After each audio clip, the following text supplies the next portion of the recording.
One of the most important things we do before a presentation is rehearse. The problem is most people don't rehearse nearly enough, and there's a reason why. Because most people see rehearsing as standing alone in a room and practicing their lines aloud. There are a couple of problems with this rehearsal technique. For starters, it feels awkward standing alone and reciting lines to no one. Secondly, the monotony of the ritual bores us, and then we give up without having really practiced enough to be truly prepared for our speech. The good news is there's an alternative type of rehearsal we can do, one that I personally have found to be much more effective than verbalization, the kind of verbalization I just described. Before I go on though, let me emphasize that verbalization is an essential part of presentation rehearsal, and I'm not suggesting that we dispense with verbalization entirely. We never want to go on stage and recite words from our script out loud for the first time. It's important that we do at least a couple of rounds of verbalization prior to taking the stage.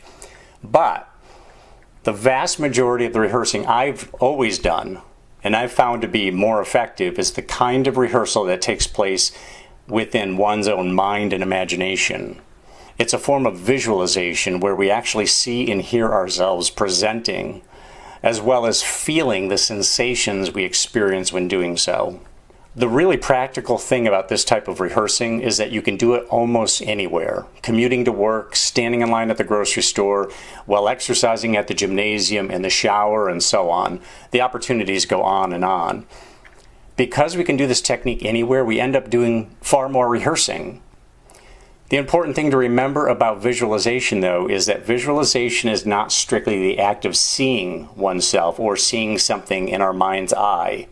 Visualizations in this context involves hearing, feeling, seeing, and basically experiencing as many of the five senses as possible.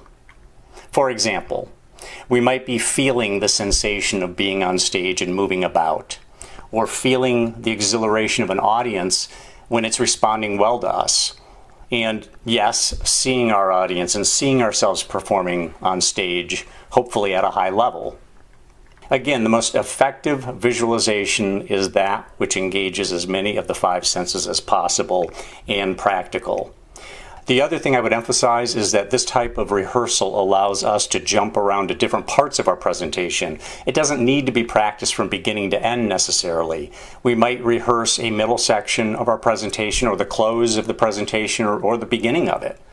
Like any other task, we don't necessarily always want to do it from beginning to end. We can play it by feel.